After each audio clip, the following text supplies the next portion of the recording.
Welcome to the Social Change Portfolio by Gary Paul Falstad. So, we're talking about bullying of LGBTQ students and people and the consequences of that, which ends up being probably, I don't know the statistic exactly, but it probably billions of dollars in hospitalization, psych unit hospitalizations, and doctor visits for cutting and suicide attempts and psychiatric care and therapy. So, because we know that it increases mental illness and psychosomatic symptoms that are actual real health conditions. The statistics are staggering. The National School Climate Survey is a mammoth survey of LGBTQ students, and 70% say that they're verbally harassed.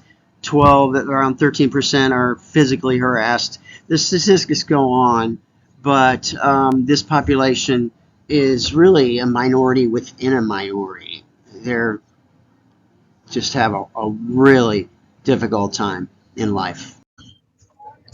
So the social ecological model starts with the individual to the relationships, community, and society.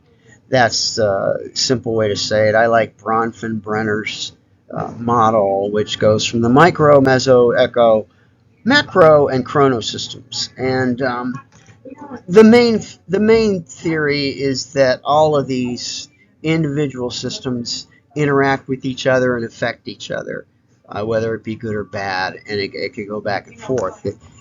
With counseling, we mostly, I feel like our mostly we affect the individual, and that relationship then affects the family system, and then the family affects the community affects greater society. And rather than trying to change the world all at once, you could change one person at a time, which is my goal as a counselor. So the risks are many and long lasting. Bullying is the basic premise of my paper, bullying LGBTQ students and people. So when it starts at kindergarten or before, kids know when a kid is different. And perhaps it's just our survival of the fittest nature that we pick on the weak to eliminate them from the species because they hold up the survival. So as kids, you can't say that they do it consciously or they're thinking, well, this person's gay and so we don't like gays and they're bad for society. Now we're going to pick on them. It's just intrinsic. We know when someone's different, and we do something about it as kids. But that bullying affects physical, mental, emotional. The kids and people way beyond into adulthood. So we want to put an end to it right now, and that's what the GSA groups are about. Societal risks are obvious. You know, you've got homelessness of the affected people, you've got joblessness, you've got mental health issues that affect society in general, affect families, affect friendships, affect school, affect work. You know, when people are beat up and bullied, we know that the effects are like a pebble in the water. Just the ripples just go on with one little pebble, one little act of discrimination. And right now, we're talking about a firestorm against LGBTQs, but especially transgender right now. And Ohio, where I live, is just one of the hot spots they've just passed. I think it was 5 or 6 legislation targeting gay and transgender people. So we've got a group of people that are attacked, targeted, and basically invalidated as people. So that's going to affect everybody, not in a good way. Protective factors are hard to pinpoint because the rhetoric has just become incendiary, especially politically. And if you watch Fox News, the far right, the conservative right are just out of control. It's almost like anybody different is on in danger.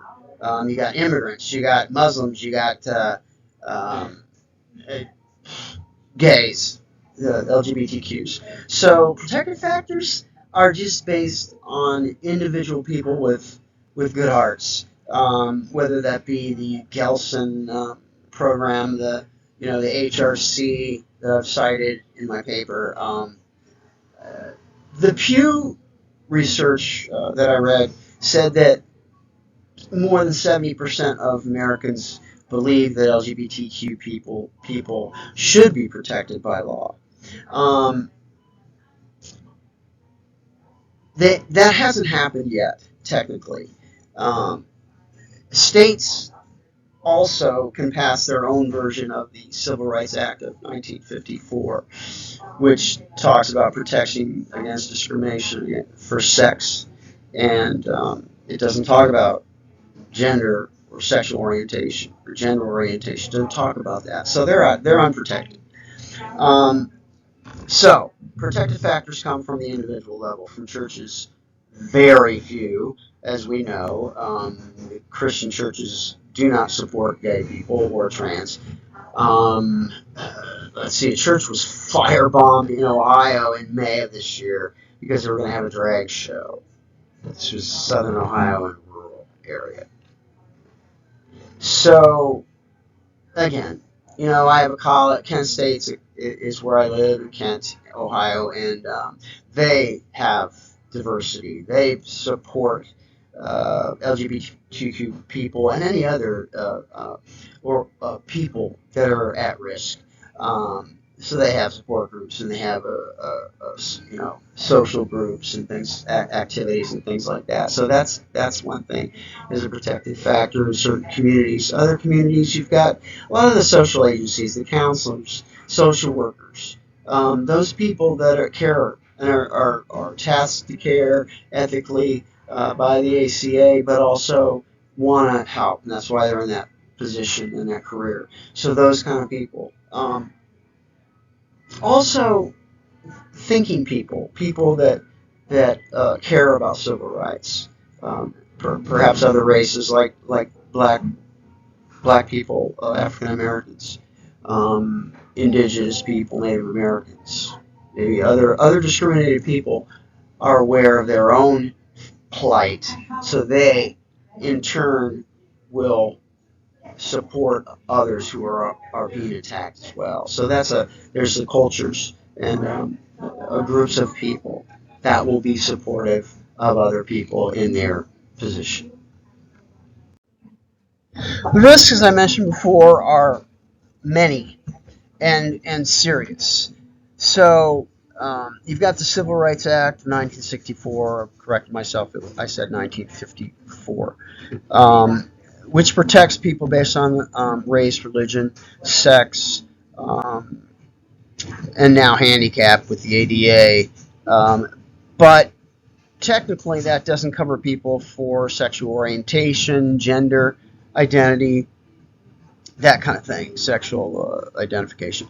So folks are in trouble because of that, and states get to make their own laws. They don't have to follow that. They get to create their own version, translate to what they want. And states, there's hundreds, over 500 are laws targeting gay folks, especially trans people right now, are on the books right now nationwide. Only 20 states have laws that will protect LGBTQ and trans people. Ohio is not one of them where I live. It's scary. And you've seen the news in Florida. It's frightening if you care about minority folks. So, and the risks affect health, mentally, physically, emotionally, spiritually, if you want to throw that in there, because Christians are hating on gay people, and what do you think gay people do? They hate on themselves and they hate on God. They blame God for the Christians' rhetoric. So, condemnation. So, the risks are huge. So, the theories of prevention, just talk about the social ecological model where we're affecting individuals, affecting relationships, affecting families, and then communities, and then institutions, and then it goes on from there. Uh, Nations, cultures. So what I propose is that we start at uh, the community level by going to schools and educating them about the bullying of their students, especially LGBTQs, and then enlisting them to make groups and to support these kids and make them strong and make them resilient and give them education on how to take care of themselves and give them a community of support with teachers, counselors, and other advocates. So LGBTQ are a minority, and many are white, but there's also a minority within the minority where people of color are LGBTQs, and so that's a double instance of discrimination and ostracization and microaggressions, things like that. So, and it's known that LGBTQ people are far greater risk for suicide. Transgenders are 20% more likely to commit suicide or try to commit suicide than other LGBTQ people. Add color into that, and you've got a mix of volatile nature ready to explode. Well, we're advocating for the GSA groups in schools, which is institutional and community. Public policy, we clearly you want to talk to your counselor, not your congressman, your legislators on the local level. You can talk to councilmen and mayors. And in Kent, I can actually do that. I know the mayor, and I know some council people and township trustees and things like that because I've been here all my life. So, a small town, you can influence public policy and get support. I can talk to a community agency and let them know, hey, I'm starting these GSA groups. How can you help? Um, I have a whole plan. It's not going to be hard, and I'm a teacher, so I've taught in every single school in the city of Kent, as well as two surrounding communities. The teachers and administrators know me and know me as a good person and as someone that cares about kids. So I have that respect and rapport already built in. And so for me, it's not going to be difficult. And I've been involved in a GSA group at the local high school, Kent High School. And as a substitute teacher, I just volunteered and went in there and learned a lot. And I'm an ally. And so this is what I do. I also go to the Plexus Group, which is a professional business group that is for gay folks, and I advocate there. I'm an ally. I'm not gay necessarily. I might be bisexual. I don't know, but at any rate, I've been heterosexual all my life, so I'm an ally. I'm not part of the community. I'm for the community, and I aim for this people because they're hurting and they're bullied and they're discriminated against, and that's my nature to help the bullied. So that's how I advocate in my daily life, and I plan to do that as I continue to live and become a licensed counselor. By the way, the references at the end are not all included in what I said, but they are included in my paper. Thank you.